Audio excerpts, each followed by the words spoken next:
The next one we have to go to is the Florida Panthers and the Boston Bruins. It's being referred to as the biggest upset in NHL history. Record-breaking season for the Boston Bruins, 65 wins, 43-point difference between these two clubs. Boston had a 3-1 lead in this series, and shockingly, they go down in Game 7 to the Florida Panthers. Carter Verhaeghe is the overtime hero in Game 7 in Boston. Case, we'll go to you first. Thoughts on how this series played out? My goodness. Well, I gave out my first sweep ever for Boston as my prediction. I guess I was getting a little overzealous, and I forgot that teams suck when they come first in the playoffs. It's weird. And I actually said that you can't out Boston, but that's exactly what happened. Like, Matthew Tkachuk alone out Boston. And then you add Sam Bennett and Lomberg and all these other guys. It's like, that's exactly what they did. And they just outworked them. It was a team that knew they weren't as good as Boston, but they outworked them. And that's what playoffs is all about. Like, forget about your record going in. You have to outwork the other team. And Florida was great. Early in the series, maybe not so much, but their fight was impressive. And again, like I mentioned before, playing with house money, no one expected them to win, so they came out, just played their heart out. And I'm impressed with Officer Bob. He could be back, I don't know, but the guy is a big game player. He might not have been good in the last couple seasons, but he's a big game player. We've seen it in the playoffs before. He upset Tampa. He's upset Boston now. That's what the guy can do. So I'm happy for Florida. I'm happy for the hockey world. We're sporting world. We can't have Boston continue to be like this sporting juggernaut. So it's good to see. Yeah, agreed. I'm just happy, like I mentioned off the top, that Leafs fans won't be the butt of jokes in the NHL anymore. It will be the Bruins, who literally had the best team in regular season history according to the points, and could not get it done in the first round. That is a bigger, more epic collapse than anything the Leafs have ever done, being up 3-1 in the series, or at very least, it's more recent, so let's pick on them for a while. So that's where I am right now. Like, listen, the Panthers were the better team in the series. At first, it looked like this was going to be all Boston, and then the Panthers just didn't quit. Like I mentioned leading up to the end of the regular season, that this Panthers team, like, even though I picked Boston to win, I think in 5 games because they were the no-brainer pick, I mentioned, like, Florida has been battling for their absolute lives the last 2 months, or at least month of the regular season. And they faced adversity all year long, which is something that Boston didn't. So the better team won here. There were some red flags for the Bruins going into this series that maybe we should have picked up on, looking back in hindsight. They had some injuries, the Game 82 injury to Patrice Bergeron, the herniated disc, as well as I'm pretty sure he was spending time in Montreal with his father, who is sick, so there was that we didn't know about. But the herniated disc, we didn't know the extent, but we knew he was banged up in Game 82 against Montreal.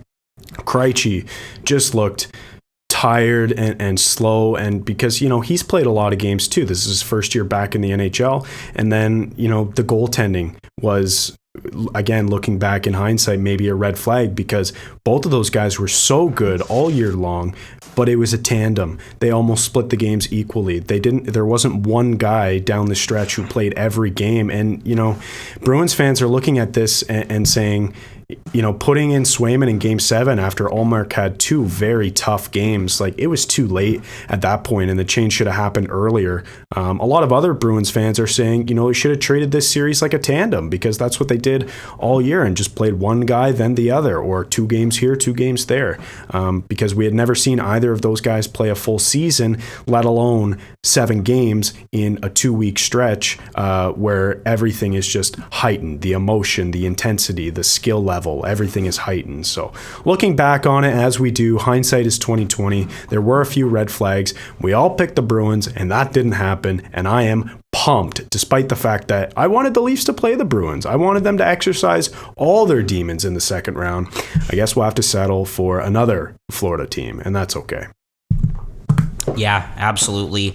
And I got to apologize to my good buddy Mark Breyer, who's a big Bruins fan. I watched Game 7 with him and my brother, and sometimes I have that crazy ability in the playoffs to, jinx the Leafs, and that's well documented, or whoever else or whatever. And we're sitting there, and no word of a lie, boys. I'm like, you know what? It'd be cool if this game went to overtime. Like, it'd be really cool if this game went to OT. Why would you say that? And then what happens? Brandon Montour ties it up with less than a minute left. And then a fun little thing to do is you pick a guy from each team to win it in overtime, right? So my pick for Florida was Carter Verhaeghe. No word of a lie. So I was I said sorry to him a couple of times afterwards when he was really feeling down after this one. But I'll tell you this, Harb, wrapping up. Yep. Bruins fans, since that loss have been very, very, very silent. One of the loudest fan bases in terms of chirping, especially Leafs fans. And, we posted our brackets on our page, and we got comments from Bruins fans saying we were delusional because only one of 3 of us picked them to win the cup. And, so that in and of itself is insane. But very, very quiet. Very quiet. I can say bye to mine as well, but and I'm sure a lot of people can. But yes, the Bruins fans have been very quiet, and if this is it for Patrice Bergeron, I mean, what a career! One of the most perfect hockey players we've ever seen. He's going into the Hall of Fame for sure. So if this is it for him, just an unbelievable career for one of the best. But Florida was the better team in the end. And last thing I want to say, I think the turning point in this series was when Ullmark had that error playing the puck in Game 5 and Tkachuk scored in overtime. I think that gave the Panthers life and that the momentum shifted right from there. I think that is what really turned this series in another direction for the Boston Bruins. Agreed. And just for the sake of time, guys, do you want to just talk about the other Game 7 that happened on Sunday night between Colorado and Seattle, and then get into our picks quick? Because, just for the sake of time, the other series, a couple of them were already over. Like the Carolina one, I don't think there's much more to be said about that one. And yeah. Is that okay? Yeah, sounds good. I'm good with that. Perfect. Okay, so that's Game 7 between Florida and Boston, and again, Florida and Toronto in round 2, and Game 1 is tonight at Scotiabank Arena. The other Game 7, the Seattle Kraken in their first ever playoff series as a franchise, they take down the defending Stanley Cup champion Colorado Avalanche in 7 games. What a series for the former Av, Philip Grubauer. There you go, Chad. You can put it back on. What do we have to say about this one, boys? Good for the Kraken.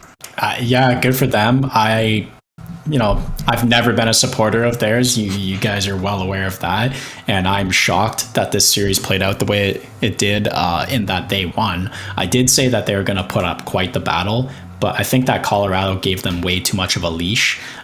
They played the run and gun game with Seattle, and I think if they just would have played their playoff lockdown type hockey, we wouldn't be having this conversation right now. Colorado a little beaten up, but Seattle, gonna say it, beating the dead horse, playing with house money. They did not expect to win this series. They came in as the massive underdog and just played their hearts out. And here we are. Like, they're in the second round in their first ever playoffs. So I'm excited for them, but I think it's going to be short-lived. Yeah, Case, as someone who is high on the team, I also didn't have them beating the defending Stanley Cup champions, despite the fact that there were a few personnel changes. They lost a few players in Colorado, and they weren't as deep as they were before. They still had all their horses, and most of them. And this was a series that looked like, one of the easiest ones to pick, similar to the Boston-Florida one. But clearly, that wasn't the case. And it was partly because of the absolutely incredible depth that the Kraken have. They might not have a first line, a true NHL first line, but they have at least 2 second lines and maybe a couple third lines too. Like, they have bodies up and down the lineup of guys who play with pace and play a nice structure as well. Despite the fact that they were one of the luckiest teams in the NHL this season, all of that, that can go aside. The numbers can tell a story, and then the actual games and the wins tell a different one. This team loved this from start to finish, and it was, like I said, mostly because of the depth. 16 different players on this team scored in the first round. That's incredible. That's unheard of. Do I think they're going to win their next series? I'm probably not going to hop on the bandwagon, but this is fun, right? Like, this is why the NHL playoffs are so special, because no matter if you're the 1 seed, the defending champs, the best regular season team of all time, you can get upset. And we saw it twice in these playoffs. And for Seattle fans who are new to this whole thing, congrats, and be excited, because this is, as a Leafs fan, this thing doesn't happen all the time. So enjoy the moment and just, keep cheering for your team. Yeah, absolutely. Really impressed with Seattle and the depth. Philip Grubauer, did not expect that kind of performance from him. He, the last couple of years haven't really gone well for him.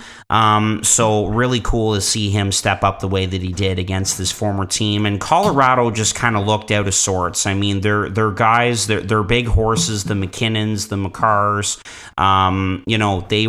They were fantastic, but I think that Landeskog is obviously a big loss, and that's a concern moving forward. I'm seeing stuff online that he may not play again. There's people even wondering about that, and the whole Nichushkin situation as well. So yeah, just wasn't their year to run it back and go on a big run, but you got your cup, and they'll be right back in it next year. And this is huge for Seattle. Very, very impressed with the job that Dave Haxtell has done. And yeah, it really is, by committee with this group. And Case, you mentioned Andre Palat, former Tampa Bay Lightning player who stepped up big time and made a huge play in Game 7 for the Devils. Well, Yanni Gord, another former Bolt who's been incredible for the Kraken and a big part of this team. So really cool to see that as well. So yeah, happy for Seattle. Don't think they're going to beat Dallas, but